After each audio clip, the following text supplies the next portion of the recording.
Shalom frères et sœurs, ce matin nos pensées vont à l'endroit de nos parents défunts et je profiterai des décès pour vous rendre un témoignage. D'abord, paix à leur âme, ceux qui ont perdu un être cher, ceux qui ont perdu vraiment un parent, paix à leur âme et que en ce jour, le Seigneur se souvienne d'eux et les accueille dans son royaume de gloire. C'est le témoignage que je voulais vous rendre. Je vous ai parlé de ça la semaine dernière. Ma fille était gravement malade. Elle faisait une diarrhée qui ne finissait pas. Et je suis allée à l'hôpital communal. Je n'ai pas eu gain de cause.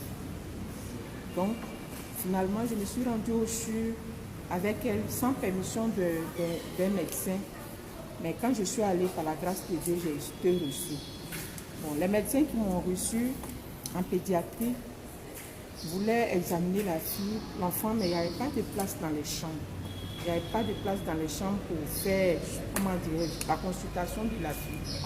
Donc c'est comme ça que le médecin m'a demandé d'aller chercher une chambre, de trouver une chambre où on pourra faire la consultation de l'enfant. Donc c'est dans mes recherches que je suis arrivée chez les adultes. Ça m'a rendu compte, ne maîtrisant pas bien l'urgence du CHU de Cocody. Donc je me suis rendue chez les adultes.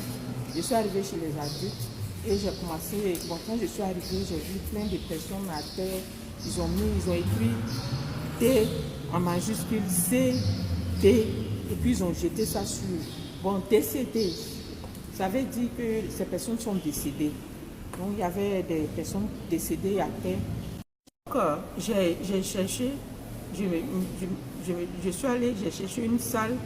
Et quand j'ai ouvert la salle, là aussi, j'ai vu qu'il y avait des personnes qui étaient hospitalisées. Il y avait beaucoup de personnes hospitalisées, tous les lits étaient occupés. Mais parmi eux, il y avait un qui se tordait de douleur. Il souffrait terriblement. Mais ce que j'ai remarqué, qu'il y avait plein de gris-gris sur lui, sur son cou et puis sur son bras. Mais il se tordait tellement de douleur que j'ai été prise de compassion.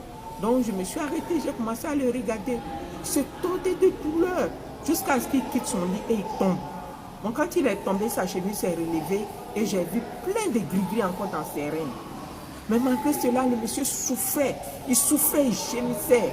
Bon, c'est là l'Esprit de Dieu va me demander d'invoquer la miséricorde de Dieu sur lui. Donc j'ai commencé à invoquer la miséricorde de Dieu sur lui, à demander pardon à Dieu pour ses péchés, à demander pardon à Dieu pour ses péchés. Et quelque temps après, je